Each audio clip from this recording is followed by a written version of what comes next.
जगदोद्धारासाठी जगदोद्धारासाठी राया तू फिरसी भक्तवत्सल करा तू एक होसी तू एक होसी म्हणून शरण आलो म्हणून शरण आलो तुमच्या चरणासी जय देव जय श्री स्वामी समर्था जय श्री स्वामी समर्था आरती ओ वाळू चरणी ठेवून या माता त्रैगुण परब्रह्म तुमचा अवतार त्याची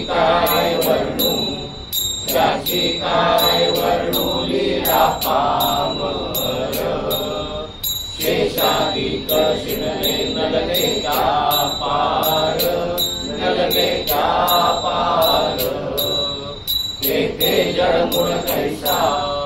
येथे जडमूळ कैसा करू मी विस्तार जय देव जय श्री स्वामी समर्था जय श्री स्वामी समर्था आरती ओ वाळू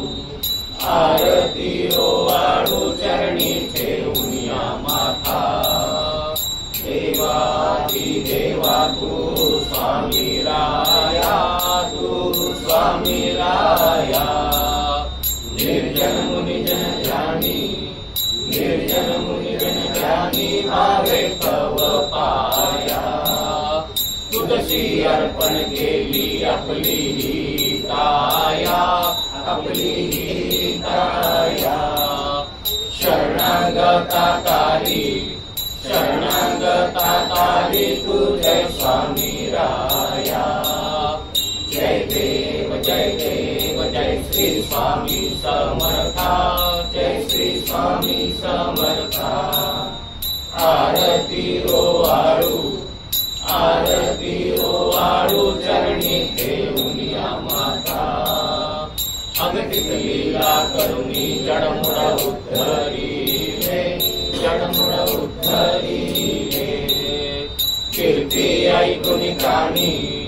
कीर्ती ऐकून कानी चरणी लोळे शरण प्रसाद मोठा मजले अनुभवले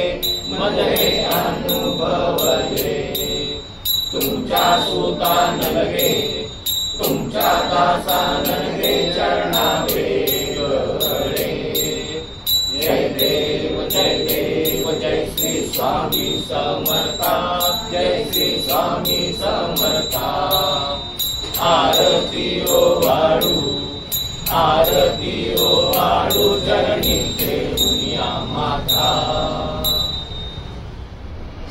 ओ वाळू आरती अण्णा सद्गुरुनाथा स्वामीजीनांचा नाथा त्रिवार वंदन करुणी चरणी ठेवितो माता स्वामी भक्ती स्वामी शक्ती अंगी बाणका अण्णा अंगी बाणका भक्त संकटी पडता त्यास तुम्ही सतारता ओ वाळू आरती अण्णा सद्गुरुनाथा स्वामीजीनांचा नाथा त्रिवार वंदन करुणी चरणी ठेवितो माता स्वामी ध्यास स्वामी आस महती सांगता अण्णा महती सांगता नगरे वाडी वस्ती फिरुनी स्वामी गान गाता ओ वाळू आरती अण्णा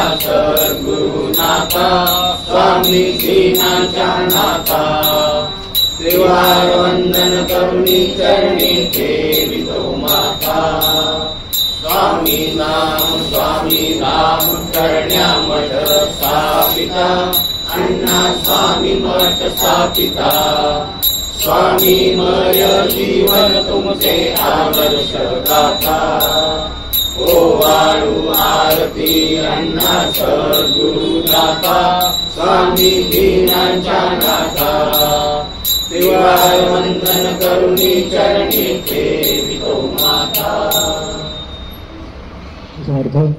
सुरुवातीला आपण सामुदायिक जप घेऊ।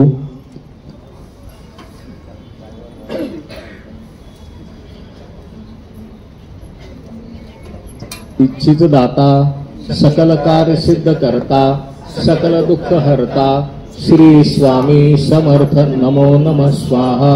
इच्छित दाता सकल कार्य सिद्ध करता सकल दुःख हरता श्री स्वामी समर्थ नमो नमः स्वाहा।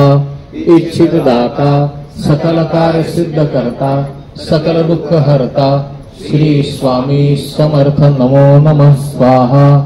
इच्छित दाता सकल कार्य सिद्ध करता सकल दुःख हरता श्री स्वामी समर्थ नमो नमः स्वाहा। इच्छित दाता सकल कार्य सिद्ध करता सकल दुःख हरता श्री स्वामी समर्थ नमो नमः स्वाहा। इच्छित दाता सकल कार्य सिद्ध करता सकल दुःख हरता श्री स्वामी समर्थ नमो नमः स्वाहा। इच्छित दाता सकल कार्य सिद्ध करता सकल दुःख हरता श्री स्वामी समर्थ नमो नमः स्वाहा। इच्छित दाता सकल कार्य सिद्ध करता सकल दुःख हरता श्री स्वामी समर्थ नमो नमः स्वाहा। इच्छित दाता सकल कार्य सिद्ध करता सकल दुःख हरता श्री स्वामी समर्थ नमो नमः स्वाहा। इच्छित दाता सकल कार्य सिद्ध करता सकल दुःख हरता श्री स्वामी समर्थ नमो नमः स्वाहा। इच्छित दाता सकल कार्य सिद्ध करता सकल दुःख हरता श्री स्वामी समर्थ नमो नमः स्वाहा। इच्छित दाता सकल कार्य सिद्ध करता सकल दुःख हरता श्री स्वामी समर्थ नमो नमः स्वाहा। इच्छित दाता सकल कार्य सिद्ध करता सकल दुःख हरता श्री स्वामी समर्थ नमो नमः स्वाहा। इच्छित दाता सकल कार्य सिद्ध करता सकल दुःख हरता श्री स्वामी समर्थ नमो नमः स्वाहा। इच्छित दाता सकल कार्य सिद्ध करता सकल दुःख हरता श्री स्वामी समर्थ नमो नमः स्वाहा। श्री स्वामी समर्थ अण्णा महाराज की जय।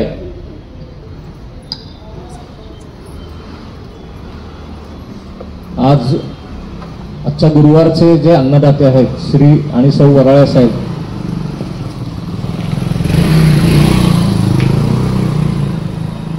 वराळे साहेब बाहेरगावी असल्यामुळे आता उपस्थित राहू शकले नाहीत, पण सौ वराळेताई आणि त्यांचे चिरंजीव आपल्या ह्या गुरुवारच्या सत्कारासाठी मी त्यांना इथे आमंत्रित करतो।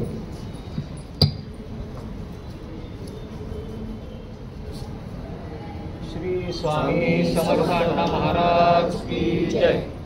भक्तांचे अनुभव जे इथं मंदिरात आल्यानंतर जे येतात, तर आपण आपल्या ज्या आरतीचा जो कार्यक्रम आहे त्याच्यामध्ये काही बदल केले आणि त्याच्यामध्ये आपण अनुभव सांगणे हा एक नवीन कार्यक्रम त्याच्यामध्ये आत्ता घेतलेला आहे। तर त्यानुसार आपल्या मंदिरामध्ये येणारे जे ज्येष्ठ, सर्वात ज्येष्ठ म्हणतात असं स्वामी भक्त दाम्पत्य जे आहे श्री आणि सौ बोडस, तर त्यांना मी इथे आमंत्रित करतो आणि त्यांच्यातर्फे त्यांचा नातू चिरंजीव गंधार तो इथे अनुभव कथन करेल। फक्त त्या दोघांनी पण इथे यावं।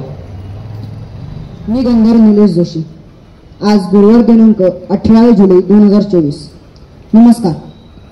मी माझ्या आजीचा एक अनुभव सांगणार आहे। नमस्कार। पुन्हा एकदा स्वामींची अनुभूती। आमचा गुरुवार दिनांक 13 जून 2024 रोजी मंदिरात महाप्रसाद होता, पण काही अपरिहार्य कारणास्तव तो प्रसाद त्या दिवशी रहित झाला। आम्ही विचार केला की स्वामींच्या इच्छेप्रमाणे घडणार, आपण म्हणून काही होत नाही। नंतरच्या शनिवारी आम्ही मठातल्या सर्वजणी गुरुमाऊलींसह एका कार्यक्रमासाठी सौ नांगरे काकू यांच्याकडे गेलो। मी त्यांच्याकडे गेले तर कपाळावर कुंकू लावायचे विसरले होते। काकूंनी टिकली दिली, मी लावली, पण मन अगदी बैचेन सैरभैर झाले। तशीच आम्ही मज्जा करत होतो, तेवढ्यात असावरीचा फोन आला। की बोरस काका कसे तरी करत आहे. त्यांना खूप उलट्या झाल्या आहेत. तुम्ही लगेच घरी या. म्हणजे स्वामी मला सांगत होते की आज त्यांना घरी एकटे सोडून जाऊ नकोस. पण मला हे समजलेच नाही. त्या दिवशी मी खरी लांब जाणार होते. आम्ही घरी आलो. त्यांना लगेच दवाखान्यात नेले. डॉक्टरांनी त्यांना ॲडमिट केले. 2 दिवसांनी बरे वाटल्यावर घरी सोडले. त्यानंतर आमचा प्रसाद मात्र गुरुवार दिनांक 4 जुलै 2024 रोजी ठरला. आणि काय आश्चर्य, त्या दिवशी तर स्वामी माऊलींनी विठूचा म्हणजे पांडुरंगाचा पोशाख परिधान केलेला आणि अगदी आषाढी पंढरपूरची वारीच घडविली. आणि त्या दिवशी 300 भक्तांच्या ऐवजी 500 भक्तांनी महाप्रसाद घेतला. आमच्यासारखे आम्हीच भाग्यवान. पुन्हा एकदा सद्गुरू दादा महाराज यांचे आणि ताई माऊलींचे खूप खूप आभार. अशीच आमच्यावर आणि आपल्या सर्व स्वामी परिवारावर श्री स्वामी समर्थ व श्री अण्णा महाराज यांची कृपा दृष्टी अखंड राहू दे ही श्री स्वामी समर्थांच्या चरणी प्रार्थना. धन्यवाद.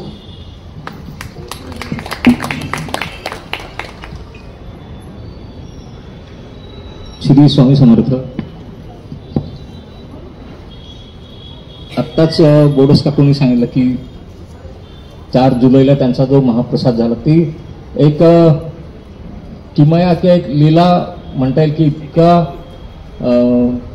वेगळा अनुभव स्वामींनी त्यांना दिला की जो पहिला ज्या दिवशी ठरलेला असतो प्रसाद तो रद्द होणे आणि नंतर ज्या दिवशी प्रसाद जो ठरतो तो दिवस एखादा अद्भुत लिहिलेने. तसं 4 जुलैला आपल्याकडे काल एकादशी झाली पण आपल्या मंदिरामध्ये 4 जुलैलाच ती एकादशी साजरी झाली होती. 4 जुलैला स्वामींनी विठोबाचं रूप घेतलं.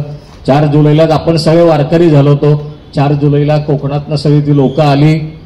त्यांच्याबरोबर त्यांचा जो ढोलकी किंवा जो पखवाज जात होता त्या कडक आवाजामध्ये आपला पालखी सोहळा रंगला. महिला सेवेकऱ्यांनी सगळ्यांनी फुगड्यांसह त्याचा भरपूर आनंद घेतला. एक महाराज काय काय असं एकदम वेगळंच काहीतरी रूप दाखवतात आणि वेगळेच काहीतरी त्यावेळेला ते घडवून घेतात आणि तो भाग्याचा दिवस अनुभवायला मिळणं ते खूप महत्वाचं असतं की आपल्याला ज्या दिवशी प्रसाद आहे त्या दिवशी करायचा नाही. मनामध्ये ती रुखरुख लागलेली आणि नंतर जर का प्रसाद ठरलेलं तर त्या दिवशी अपेक्षेपेक्षा जास्ती गर्दी होणं ही त्यांची शेवटी लीला आहे ती. आणि काही ना काहीतरी पुण्य कमवलेलं असतं जो अन्नदाता असतो त्या गुरुवारच्या त्या दिवशीचा की काही ना काहीतरी त्यांनी ते अगोदर कमवलेलं असेल म्हणून तो प्रसाद त्या दिवशी रद्द होणं आणि त्या दिवशी ज्या दिवशी होतो त्या दिवशी भरपूर गर्दी. एक स्वामींचीच लीला आहे. प्रसाद तर तेवढाच असतो पण गर्दी वाढलेली असते आणि तो प्रसाद आपल्याला तो पुरतो हे एक आणखीन आश्चर्य आहे. 250 ते 300 लोकांचा महाप्रसाद जो स्वयंपाक केलेला असतो. एक तर स्वयंपाक आपण इथे बनवत नाही. आपले जे धनश्री केटरचे शिंदे ते आपल्याला बाहेरनं बनवून ते पाठवतात आणि तो प्रसाद भक्त संख्या वाढली तरी तो प्रसाद पुरतो. ही पण एक लीलाच आहे आणि इथं हे असं बऱ्याच वेळेला घडतं. कधीच कमी पडत नाही. जिथं स्वामींचे पाय आपण स्वामी चरित्र जर का ते वाचलं की जिथे स्वामी पाय तिथे निवण काय स्वय भक्त प्रारब्ध घडवी माय. हे भक्ताचं प्रारब्ध असतं. त्या दिवसाचा तो आरती मिळणं आरतीचा योग येणं तो दिवस मिळणं मुळात जो दिवस रिकामा असेल तोच आपल्याला शेवटी घ्यायला लागतो. पण जो मिळतो तो दिवस महाराज तो बदलून टाकतात आणि अतिशय आनंदाचा आणि भाग्याचा दिवस करतात. तो जो तिथपासून जे सुरू झाला होता आपला प्रवास जसं वारी पुढे सरकत होती तसं आपला पण इथे आपल्याकडं प्रत्येक येणारा दिवस पालखी संदर्भात किंवा जे वारकरी जे दिंडी घेऊन जातात त्या संदर्भात इथे बोललं जात होतं. आणि कालपर्यंत म्हणजे कालची एकादशी जेव्हा साजरी झाली पंढरपूरला तेव्हा ते सगळं वातावरण काल तिथे थांबलं. जी पालखी निघाली असेल 22 ते 25 दिवस लागतात आणि मला वाटतं 200-250 किलोमीटर अंतर येते आणि त्या प्रबोधनामध्ये सुद्धा हा सगळा प्रवास आपण उलगडून दाखवला होता. तो एक छोटीशी गोष्ट आता कालच परत वाचली की बऱ्याचशा गोष्टी येत होत्या वारी संदर्भात किंवा विठ्ठला संदर्भात किंवा विठ्ठल अवतार किंवा विठोबाची मूर्ती परत पंढरपुरात आणणं वगैरे असं. त्यात एक छोटीशी गोष्ट फक्त आली होती की एक वारकरी असतो त्याला असं वाटतं की विठोबा अनेक वर्ष उभा आहे तिथे. अनेक युग आपण म्हणतो की युगे 28 तसं त्या विटेवर तो उभा आहे आणि असं त्याच्या मनामध्ये येतं की आपण अशी सेवा करू विठोबाची की त्याचे चरण म्हणजे पादसेवा थोडक्यात की त्याचे पावलं आपण दाबून देऊ किंवा पाय त्याचे आपण दाबून देऊ. पण ते घडणार कसं म्हणतो की तिथले जे त्या देवळामधली जी लोक असतील, तिथले अगोदर कोण पुजारी असतील किंवा अगोदरची जी पंडित लोक किंवा जे बडवे लोक आपल्याला तिथे येऊन देतील का वगैरे असं त्याच्या मनामध्ये येत असतं ते. पण ती ओढ असती आणि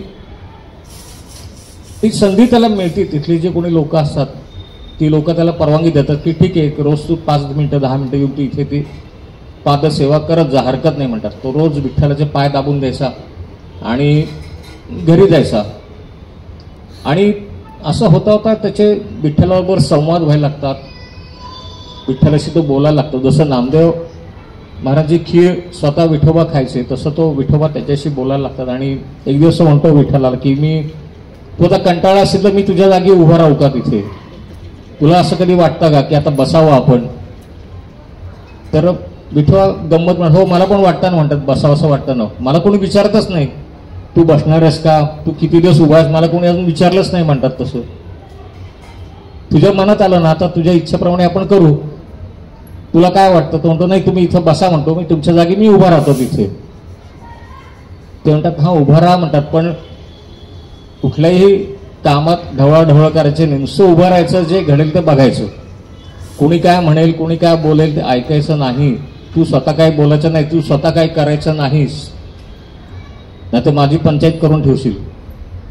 तर तो म्हणतो बरं बरं चालेल म्हणतो, तयार झालं. दुसऱ्या दिवशी ठीक आहे, सकाळपासून उभं राहायचं ठरतात. सकाळी विठोबा आपले येऊन बाजूला बसतात, हा त्या तिथेच उभा राहतो. म्हणजे जणू काय विठ्ठल उभा राहिला, त्याच्यात बघणाऱ्याला विठ्ठलच वाटतो. तो विठोबा आपले तिथे शेजारी बसून राहतात. आणि मग हळूहळू एक प्रसंग असे घडायला लागतात, एक एक लीला. शेवटी विठोबा म्हणजे विठ्ठलच तो परब्रह्म आहे. तो एक खूप श्रीमंत अतिशय धनाढ्य व्यापारी तिथे दर्शनाला येतो. आता ही गोष्ट जी घडते त्याला मंदिर रिकामा असेल काय असेल, पण एक कथा म्हणून, बोध कथा म्हणून फक्त मी सांगतो. तसं तो धनाढ्य मनुष्य येऊन तिथे पायावर डोकं टेकून जातो, विठ्ठलापाशी काहीतरी मागत असेल, व्यापारामध्ये आणखीन फायदा होऊ देत, आणखीन पैसे मिळाले, असे काहीतरी मागण्या असतात. त्याप्रमाणे तो ते करतो आणि निघतो. थोडा एक बाहेर आपण म्हणतो ना, मंदिरात गाभाऱ्यातनं बाहेर आलं की 5 मिनिटं तिथे बसायचं म्हणून तो बसतो आणि उठून निघून जातो. उठून निघून गेल्यानंतर त्याचं पाकिट तिथे पडतं नेमकं त्याच्यात. तो जिथे बसलेला असतो तिथे कोणाचं लक्ष जात नाही का नाही, तो काय कोपऱ्यात बसलेला असतो. दुसऱ्या वेळेला एक अतिशय गरीब अतिशय फाटका मनुष्य येतो, जेमतेम त्याच्याकडं चिल्लर जी काय असेल खिशामध्ये तो विठ्ठलाच्या पायापाशी ठेवतो. तो म्हणतो आज म्हणजे जेवायची भ्रांत आहे म्हणतो माझी, पण माझी अशी खूप इच्छा की माझ्या हातनं अन्नदान काहीतरी व्हावं. तू मला असे कधी पैसे मिळवून देशील की मी ज्या पैशाने अन्नदान करू शकेन. आता हा तो जो उभा असतो, जो वारकरी जो असतो, तो त्याचं नाव असतं गोकुळ. तो गोकुळ बघत असतो की आता त्याला सांगावं असं वाटतं की अरे तिथं पाकिट पडलं ते घेऊन तुला काय अन्नदान करायचं ते कर, पण विठोबाने सांगितलंय बोलायचं नाही म्हणून तो काय बोलत नाही. तो जो गरीब मनुष्य तो दर्शन घेतो, अन्नदानाची इच्छा व्यक्त केलेली असते, तो बाहेर येतो आणि परत त्याच कोपऱ्यात बसतो जाऊन एक 5 मिनिटं. आणि नेमकं त्याला ते पाकिट तिथं सापडतं. उलगडून बघतो, आतमध्ये भरपूर पैसे असतात. म्हणतो विठ्ठलाने माझं ऐकलं, म्हणतो ह्या पैशातनं मी भरपूर लोकांना अन्नदान करू शकेन. म्हणजे स्वतः गरीब असून म्हणजे 1 रुपया 2 रुपये 4 रुपये खिशात ठेवणार मनुष्य इतकं पाकिट मिळालं तर असं म्हणलं असं एक वेळेस आपण खर्च करू, तसं न करता तो अन्नदानाचा विषय काढतो. तो घरी जातो अन्नदान करण्याकरता. त्या घरच्या लोकांना अगोदर भरपूर त्याला जेवण वगैरे काय असेल ते बनवतात आणि अन्नदानाचा बेत ठरवतात. तिसरा एक मनुष्य येतो, तिथं तो मुंबईहून आलेला असतो, कोळी समाजातला असतो. आता हा जो सीझन सुरू होईल, म्हणजे काही कोळी लोकांचे काही सीझन असतात की अमुक महिने ते समुद्रावर जात नाहीत. त्याच्यानंतर जायला सुरुवात केली की मला भरपूर त्याच्यामध्ये उत्पन्न यावं, भरपूर मासे मला मिळावे, दररोजचं माझं उत्पन्न वाढावं अशी तो प्रार्थना करतो आणि तिथनं निघतो. तो पण त्याच बरोबर त्या कोपऱ्यामध्ये तिथे बसतो आणि निघणार. पण तोपर्यंत काय होतं, दरवाजामध्ये पोलीस मंदिराच्या आलेले असतात. पोलीस कशा करता आले की ज्या श्रीमंत व्यापाराचं पाकिट हरवलेलं असतं त्यांनी ती तक्रार केलेली असते की माझं पाकिट कुठेतरी हरवलेलं आहे आणि मी देवळात मध्ये गेलो होतो, बहुतेक तिथं असेल, विसरला असेल, राहिला असेल, पडला असेल, कोणी मारलं असेल. ती चौकशी करण्याकरता पोलीस तिथे येतात आणि नेमकं त्या कोपऱ्यामध्ये तो नावाडी तिथे तो बसलेला असतो, तो कोळी तिथे बसलेला असतो. तो व्यापारी सांगतो, हा मी इथेच बसलो होता, ह्याच्याकडेच बहुतेक ते पाकिट असेल, तुम्ही ह्याचीच झडती घ्या. आता पोलीस त्याची झडती घ्यायला लागतात. सापडतं काय नाही, पण काही ना काहीतरी चौकशी करायची म्हणून त्याला अटक करायला लागतात. आता हे सगळं तो विठोबा जो झालेला असतो तो गोकुळ ते बघत असतो. विठ्ठलाने सांगितलं असं बोलायचं नाही, पण हा नेमका त्याला राहवत नाही की कोळी निष्पाप आहे, कोळ्याने काही चोरलेलं नाहीये, तुझं पाकिट घेतलं दुसरीने, हे त्याला सांगायची इच्छा होती. इतका वेळ जो त्याने संयम ठेवलेला असतो तो शेवटी संयम सुटतो. तो तिथे बोलायला लागतो की पाकिट ह्याच्याकडे नाहीये, पाकिट त्या माणसाकडे कोणाचं असेल, त्याला ते नाव अमुक अमुक जण आहे, तुम्ही त्याच्याकडे जाऊन तुम्हाला पाकिट मिळेल वगैरे सगळं होतं. ते पोलीस लोक ते कोळ्याला सोडतात. ह्या विठोबानी त्यांना वाटतं बहुतेक विठ्ठल बोलला म्हणजे ही अमृतवाणी की काय देवाची वाणी झाली, आकाशवाणी झाली, म्हणून ते माणसाकडे जातात ज्याच्याकडे पाकिट असतं ते. त्यांनी तिथे अन्नदान केलेलं सुरुवात केलेली अशी किंवा जे काय असेल त्याची ती त्या माणसाकडनं ते पाकिट घेतात, त्या व्यापाऱ्याला परत करतात. सगळी घटना घडल्यानंतर दिवस संपतो. दिवस संपल्यानंतर तो उभा राहून शेवटी एका दिवसातच तो कंटाळतो. तो विठ्ठलाला बोलवतो, विठोबा या म्हणतो, मी कंटाळलो म्हणतो, एक दिवसाचा मला बरा वाटला उभं राहिलेलं, आता तुमची तुम्ही जागा घ्या. विठ्ठल तिथे येतात, पण त्यात काय गडबड नाही केली. आता हे सगळं विठोबाला माहिती असतं, फक्त त्याच्या तोंडून ते वधून घ्यायचं असतं. तोंड नाही गडबड काय नाही झाली, मी उभा राहिलो होतो, फक्त हे असं असं घडलं होतं की तो परत सगळा क्रम सांगतो पहिल्यापासून. व्यापारी आला, पाकिट हरवलं, काय झालं काय. मग विठोबा म्हणतात की बघ, मी तुला सांगितलं होतं बोलायचं नाही, माझं जे कार्य आहे त्याच्यात ढवळाढवळ करायची नाही. तो म्हणतो काय झालं, मी तो उलट ज्याचं पाकिट हरवलं त्याला परत दिलं, ज्या कोळ्याला शिक्षा होणार होती त्याची शिक्षा वाचवली. म्हणतो अरे तसं नाही येते, तुला भविष्यात काय होणार आहे तुला माहिती नव्हतं. जो मनुष्य पहिला आला होता व्यापारी जो होता त्याच्याकडचे जे पैसे होते ते 2 नंबरमधले पैसे त्यांनी कमवलेले होते, वेगळा धंदा करून त्यांनी ते पैसे कमवलेले होते. ते पैसे मला नको होते. ते त्या पैशाचा जर का कुठेतरी चांगला वापर होईल आणि त्या व्यापाराचं जो होतं की त्याचं त्यांनी जे पाप केलेलं आहे ते पाप कुठेतरी कमी होईल म्हणून तो दुसरा मनुष्य तिथे आला आणि त्याच्या मार्फत ते अन्नदान करायला लावलं होतं. ते आता तू म्हणतो त्या कोळ्याचं काय, त्या कोळ्याला तो समुद्रात जाणार होता होडी घेऊन, तो जर का तिथे समुद्रात गेला असता तर त्याला ते तुफान वादळ येणार होतं आणि इकडे त्याचा जीव पण गेला असता. मग हा त्याच्यावर आळ आणला चोरीचा आणि त्याला पोलिसांच्या करून मी अटक करवली होती. हे सगळं मीच घडवत होतो, तू मध्ये हस्तक्षेप केला, त्यामुळे सगळं तो खोळंबा झाला. तो गोकुळ कान पकडतो, तो म्हणतो आम्हाला ह्यातलं काही माहिती नाही. म्हटलं आम्ही आपले उभे राहिलो तिथं देव समजून, पण देव होणं किती अवघड आहे ते मला कळलं. आता एक दिवसाचा मी झालो पांडुरंग, आता नको, मी आपल्या तुमचा आहे तो सेवकच राहतो असं म्हणून तो शेवटी परत आपापली जागा घेतात. फक्त सांगण्याचं तात्पर्य की कसं की जे कार्य सुरू असतं आपल्याला त्यातलं काही माहिती नसतं काय घडणार आहे. तसं आपल्याला जेव्हा बोडस काकूंचा प्रसाद जेव्हा रद्द झाला त्या माहितीने 4 तारखेला नंतर जो प्रसाद होणार आहे त्याला काय घडणार आहे, ते जे सगळं असतं ते आतरकी असतं. त्यांना माहिती असतं काय घडवायचं काय नाही. जी घटना आपल्याला वाटतं की एखादा त्रास होतो, पण तो त्रास होण्यासाठी पुढचं काहीतरी मोठा अनर्थ टळलेला असतो तो. त्याच्यामुळं मी आता एवढंच सांगतो की जे काय एखादं संकट येतं ते संकट म्हणजे असतं थोडं, पुढे एखादा आणखीन जीव होणं आपल्याला काही येऊ नये, ही नियोजन त्या काहीतरी त्याच्यात स्वामींनी घडवलेलं असावं असं मला वाटतं. ते त्याच्यामध्ये ह्या ज्या लीला असतात त्या परब्रह्माच्या लीला असतात. आपण येणाऱ्या संकटाला तोंड द्यायचं असतं आणि नामस्मरण परत मुद्दा येतो त्याच्यावरती भर द्यायचा असतो.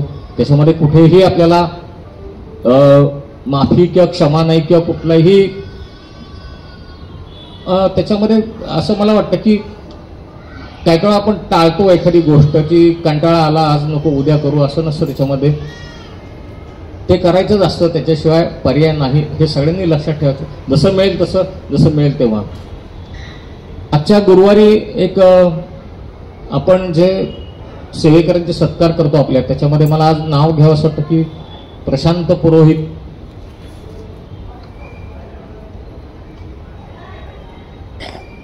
पुढच्या गुरुवारी करू, आजच्या गुरुवारी इथे थांबतो. गुरुपौर्णिमेचा कार्यक्रम आपला रविवार दिनांक 21 जुलै. त्याची रूपरेषा सांगतो. सकाळी आपल्या मंदिरामध्ये सकाळी 10:30 वाजता स्वामींना अभिषेक होणार आहे. तो आपले सेवेकरी आहेत श्री अजित मेंगे आणि सौ दीपाली मेंगे त्यांच्यातर्फे. अभिषेक संपल्यानंतर 12 वाजता आरती, त्यावेळेला नैवेद्य दाखवला जाईल आणि संध्याकाळचा कार्यक्रम जो आहे तो आपण लवकर घेतलेला आहे. आरतीची वेळ बदललेली आहे, सगळ्यांनी लक्षात घ्या. आपल्या कोणाला जर का सांगायचं असेल तर तसं सांगा की आरतीची वेळ संध्याकाळी 6 वाजता आहे. 6 ते 6:30 पर्यंत आपली आरती, 6:40 पर्यंत. आणि पुढचा कार्यक्रम जो आहे त्याच्यानंतर तो अष्टभुजा मंदिर, इथे अष्टभुजा देवीचं जे मंदिर आहे तिथे मागच्या वर्षी आपण घेतला होता, सगळ्यांना बहुतेक ते मंदिर माहिती आहे. त्या मंदिरामध्ये पुढचा कार्यक्रम तिथे ठेवलेला आहे. तिथे गेल्यानंतर आपण अण्णांचं गुरु म्हणून अण्णांच्या प्रतिमेचं पूजन, अण्णांची आरती तिथे होणार आहे. त्याच्यानंतर तिथे प्रबोधन, महाप्रसाद. तिथे आपल्या कोणाला काही, मी मागच्या गुरुवारी सांगितलं होतं, काही कला सादर करायचे असेल, काही अनुभव सांगायचे असतील तर तो सगळा कार्यक्रम तिथे पुढे, म्हणजे थोडक्यात 7 वाजल्यापासूनचे कार्यक्रम आपले त्या अष्टभुजा मंदिरामध्ये असणार आहेत. आणि श्री आणि सौ शिंदे यांच्यातर्फे तिथे महाप्रसाद असेल. आजच्या गुरुवारी मी इथे थांबतो आणि स्वामींचा जय जयकार करू. पालखीला सुरुवात होईल. ज्या भक्तांना पालखीवर जायचं असेल त्यांनी पालखीवर जायचं आहे. ज्या भक्तांना इथे थांबायचं असेल महाप्रसादाकरता त्यांनी महाप्रसाद इथे घ्यावा.